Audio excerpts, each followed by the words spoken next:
Bom dia, amigos do Facebook, da Isco Recife, ou então do meu canal do YouTube, ou os amigos dos grupos de WhatsApp. Aqui estamos novamente com vocês para desejar um excelente bom dia, né? Esse bom dia, ele vem com consciência de Krishna. Esse bom dia, ele vem com Srila Prabhupada. Esse bom dia, ele vem de uma maneira especial para que você possa, nesse dia a dia, nesse dia de hoje, ter uma visão espiritual de Krishna, né?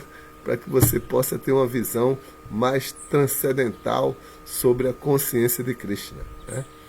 Então, nós vamos falar um pouquinho aqui, uma mensagem de Krishna, as palavras de Krishna, falar um pouco sobre a consciência de Krishna e falar um pouco sobre o Bhagavad Gita, né?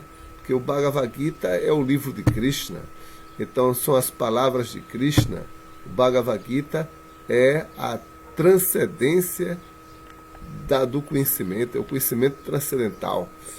E todo dia a gente vem aqui com vocês e fala um versinho de hoje, um versinho para o dia, um versinho para a gente refletir.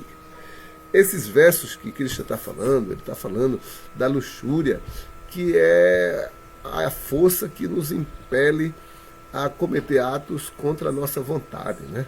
Atos que a gente que está além da nossa inteligência, porque a luxúria ela é capaz de dominar a mente e a inteligência, e aí a gente fica dominado por esses atos, né, incomuns, né, da luxúria material.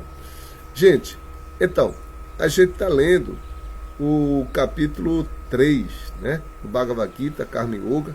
Krishna está respondendo a pergunta de Arjuna, por que a gente é impelido a cometer atos, né, mesmo contra a nossa vontade. Atos que a gente sabe que não vai fazer bem nem para a gente, nem para os outros, mas a gente faz a si mesmo, mesmo contra a nossa vontade. Então, Krishna responde que é a luxúria, e aqui ele está dando algumas características dessa luxúria e aconselhando a gente a controlá-la, e dando um processo de controlar a luxúria, né? Que para controlar a luxúria temos de controlar a nossa mente, né? Nossa mente, ela nos faz dominados por esse desejo material de satisfazer os sentidos. Esse desejo, ele não é assim um desejo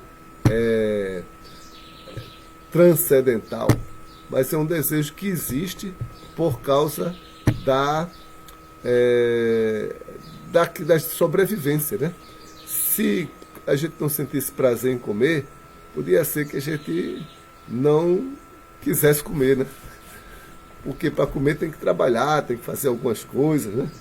Então a gente queria só brincar, né? Então existe um prazer no comer para que a gente possa parar e se alimentar e abastecer esse corpo para que ele fique forte. Da mesma forma, existe um prazer em fazer sexo, né?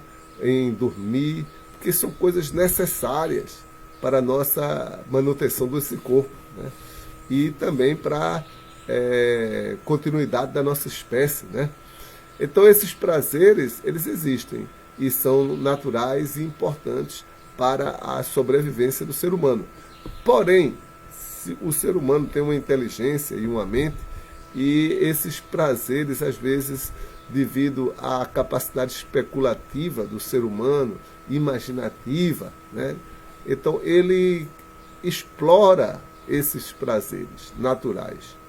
E aí essa exploração, esse uso em demasia do prazer natural que é outorgado a todos os seres para que eles sobrevivam, é luxúria. Então essa luxúria, ela destrói a vida espiritual, porque a pessoa fica cega sem conhecimento. A luxúria, ela leva à ignorância. Aí a pessoa fica cega e aí ela comete atividades que prejudicam ela própria, que prejudica outros seres, que prejudica a vida das pessoas em geral. Então essa luxúria, ela tem esse caráter de destruição do bem, né? Destruição do bem. Então Krishna diz que essa luxúria tem que ser refreada, né? Nós devemos usar o prazer, lógico, para sobreviver, mas não devemos nos deixar dominar pelo instinto de abusar desse prazer, né? Então vamos ler aqui o que Krishna fala, versos 41, 42, significado de Prabhupada, vamos ler tudo.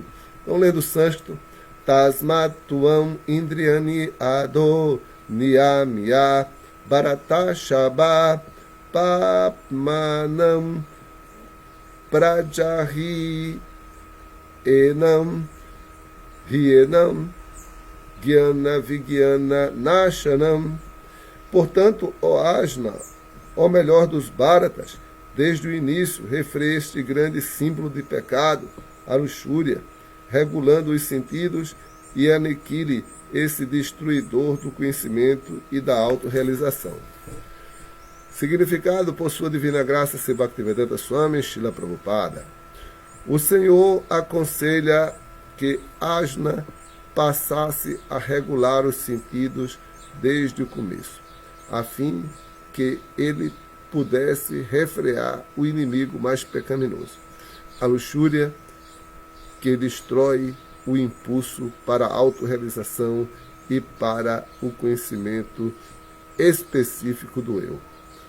Gyana refere-se ao conhecimento do eu, que é distinto do não eu, ou, em outras palavras, o conhecimento de que a alma espiritual não é o corpo. Vigyana refere-se ao conhecimento específico da posição constitucional da alma espiritual, de sua relação com a alma suprema. Isso recebe a seguinte explicação no Śrīmad Bhagavatam. Então aqui Prabhupada ele distingue Gyana e Vigyana. Gyana é o simples conhecimento do que o corpo é diferente da alma. Isso é um conhecimento básico.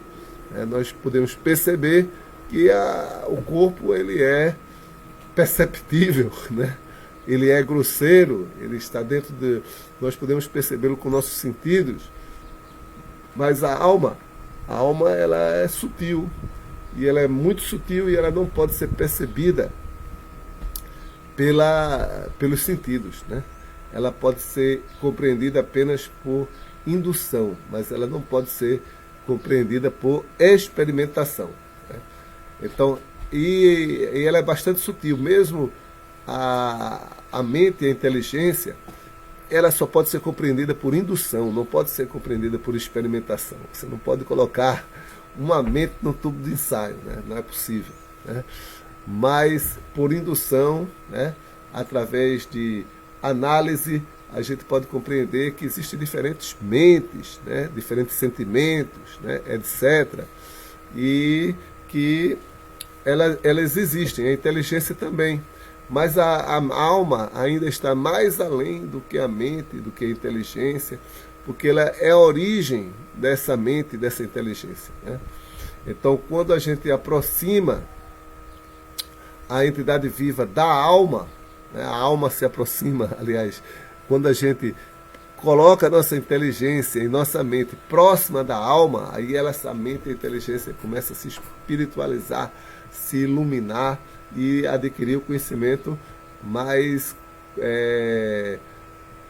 preciso, mais claro. Esse é o conhecimento da Vigyana, né? Vigyana já é o conhecimento em que você compreende a alma, mas não só isso, você compreende que existe uma alma suprema e que você tem uma relação com essa alma suprema. Então, quando você descobre ou quando você percebe a sua relação com a alma suprema, aí o conhecimento deixa de ser Gyana para ser Vigyana. Isso é o que o Prabhupada explica nessa parte aqui do significado. E agora o Bhagavatam diz: Gyana Paramagurhyam Mejad Vigyana Samanvitam Sasahasyam Tad Angam Cha Grihana Gaditam Maya. O conhecimento do eu e do eu supremo é muito confidencial e misterioso, mas este conhecimento e sua percepção específica podem ser compreendidos se explicados em seus vários aspectos pelo próprio Senhor. Então, a menos que o Senhor explique esse conhecimento, então vai ser muito difícil de uma pessoa tentar entendê-lo por especulação mental. O Bhagavad Gita nos brinda com este conhecimento geral e específico acerca do eu. As entidades vivas são partes integrantes do Senhor e, portanto, destinam-se apenas a servir ao Senhor. Esta consciência chama-se consciência de Krishna. Logo, desde o início da vida, devemos procurar entender esta consciência de Krishna e assim poderemos nos tornar plenamente conscientes de Krishna e agir de modo conduzente. Então, entender que a entidade viva, todas as almas, elas são partes integrantes do Senhor Supremo, essa compreensão, ela é a compreensão que nos dará controle sobre nossos sentidos e sobre a nossa inteligência e mente, né? Essa compreensão é a compreensão consciente de Krishna, a expansão da consciência para compreender a consciência original na qual nós nos vemos como partes de Krishna.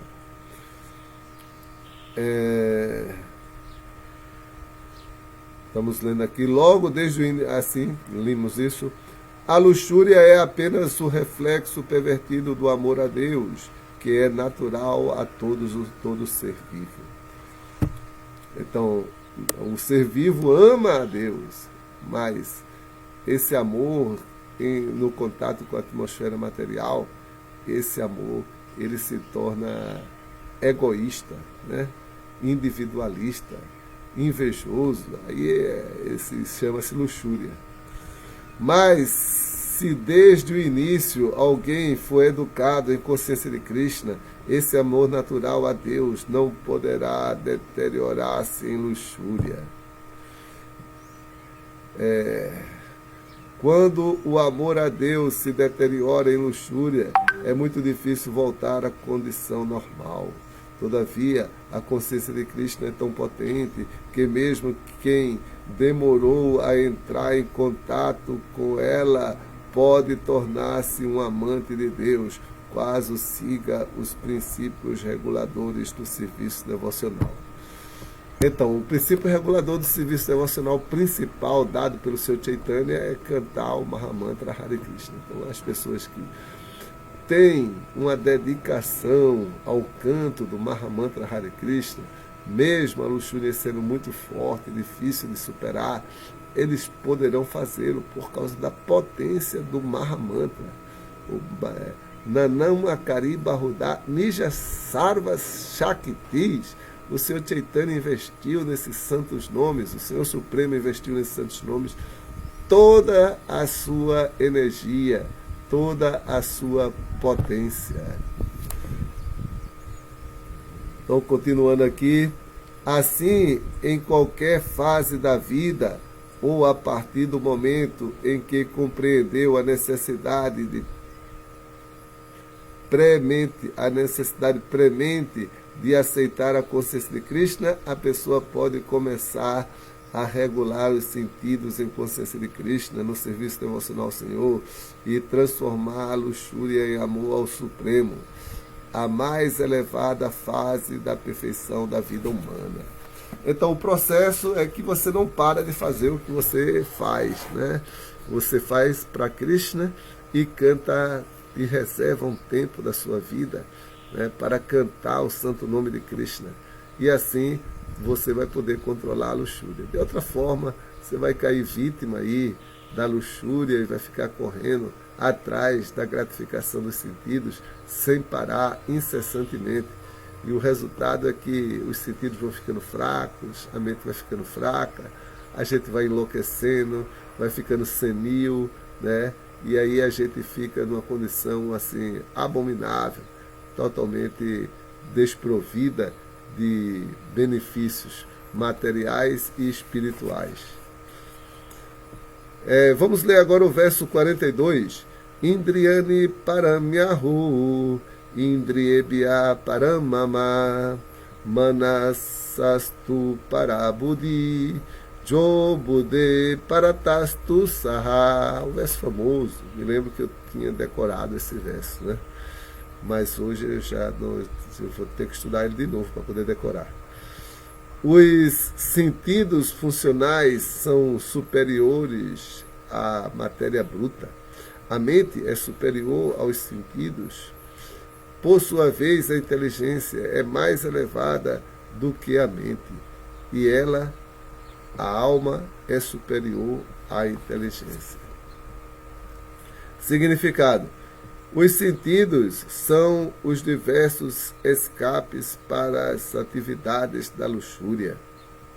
Então, a luxúria ela existe dentro, né? Agora ela escapa através dos sentidos, né? A luxúria fica retida dentro do corpo, mas ela consegue expandir-se através dos sentidos. Portanto, os sentidos são superiores ao corpo como um todo.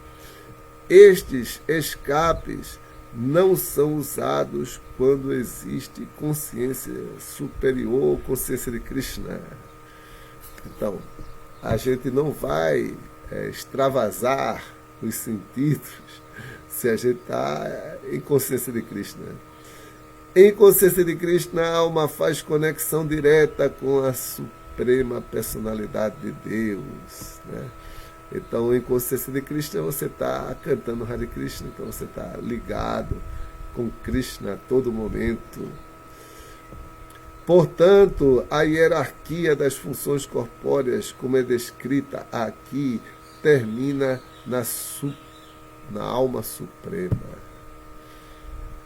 Então é isso, o corpo, né, os sentidos, a mente, mas além disso está a alma suprema. Então ela é a alma, né, e depois a alma suprema. Mas já que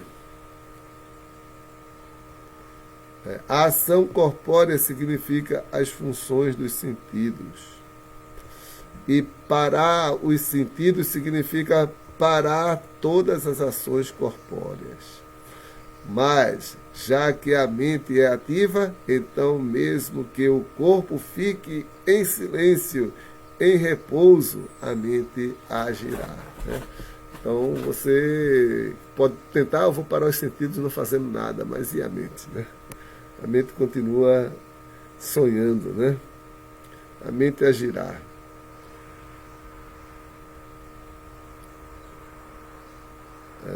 Continuando aqui,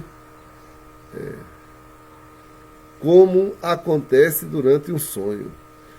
Mas acima da mente está a determinação da inteligência, e acima da inteligência está a própria alma. Se, portanto, a alma estiver diretamente ocupada com o Supremo, é óbvio que todos os outros subordinados, a saber, a inteligência, a mente e os sentidos, adotarão esta atividade. No Katha Upanishad há uma passagem semelhante, que diz que os objetos de gozo dos sentidos são superiores aos sentidos, e a mente é superior aos objetos dos sentidos. Então, os objetos dos sentidos, eles dominam os sentidos, por isso que eles são superiores, né? Os sentidos são arrastados pelos objetos dos sentidos, né? Arrastado pelo paladar, arrastado por uma visão, arrastado por um som. Então, nesse sentido, os objetos dos sentidos, eles controlam, em termos, essa hierarquia é uma hierarquia de controle, né? Então, eles controlam os sentidos, então eles são superiores.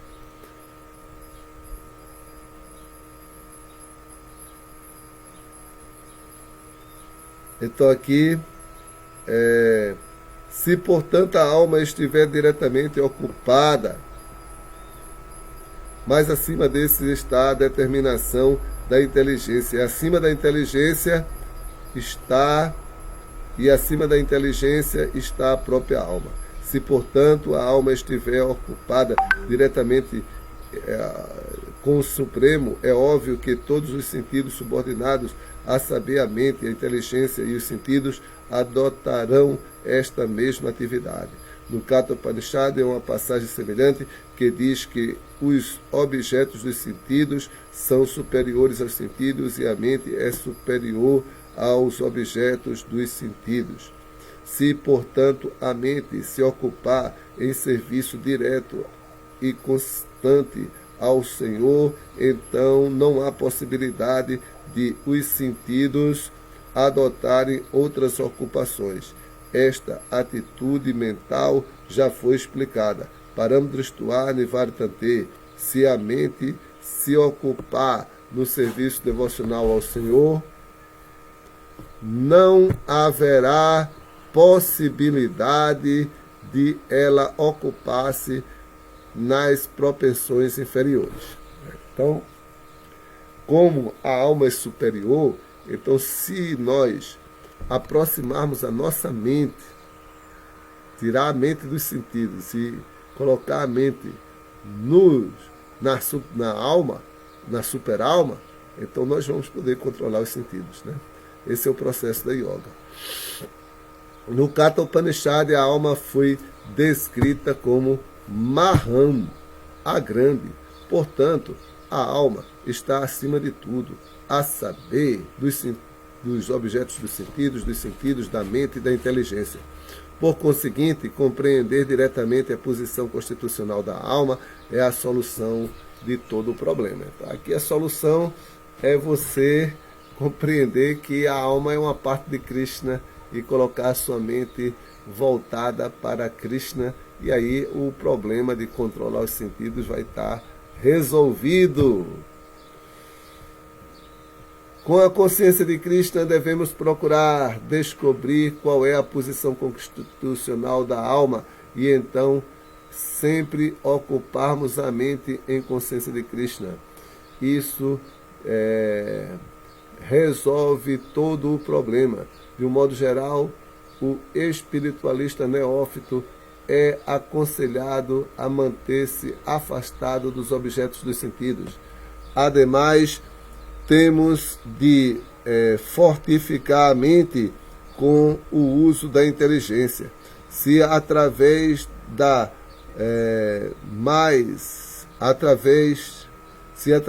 inteligência ocupamos a mente em consciência de Krishna, rendemos-nos por completo à Suprema Personalidade de Deus, então é muito natural que a mente se torne mais forte, mesmo embora os sentidos sejam muito fortes. Então, se você consegue meditar em Krishna, meditar nas atividades de Krishna, através de convencer a mente que Krishna é a verdade absoluta e a fonte de todo prazer, e aí a mente, quando voltar, quando estiver no estado de meditação em Krishna, ela vai sentir tanto prazer que não vai se deixar mais controlar pelos sentidos. Embora os sentidos sejam muito fortes, né?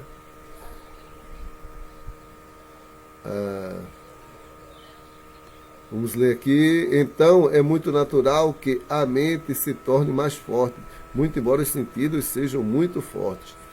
Como serpentes, eles não serão mais eficazes do que serpentes com presas que foram quebradas. Mas, embora a alma seja a dona da inteligência, da mente e dos sentidos também,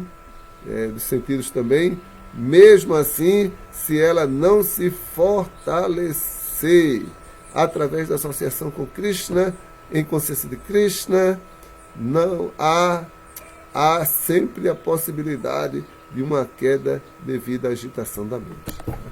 Então, às vezes a pessoa renuncia muito, está muito afastado, mas se deixar uma brechinha para a mente, um momento que a mente fique sem Krishna, aí então a mente vai e pensa num desejo material, e daqui a pouco esse desejo cresce, e daqui a pouco você está fazendo aí uma atividade que é uma atividade que não tem nada a ver com a vida espiritual, né?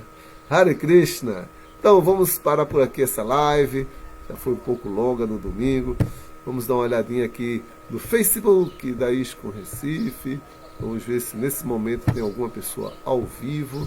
Estou vendo aqui que a Anabela já entrou aqui e já deu seu Hare Krishna. Seu Hare Krishna aqui, muito bem, obrigado. A Anabela é uma das nossas ouvintes fiéis, né? Obrigado a todos. No momento não tem alguém ao vivo, pelo menos na telinha não está mostrando ninguém ao vivo. Hare Krishna, vamos encerrar essa live por aqui, cantando o Mahamantra Hare Krishna, Krishna Krishna, Hare Hare, Hare Rama, Rama Rama, Hare Hare. Um bom dia aqui de aldeia para todo mundo do templo Hare Krishna, bom dia.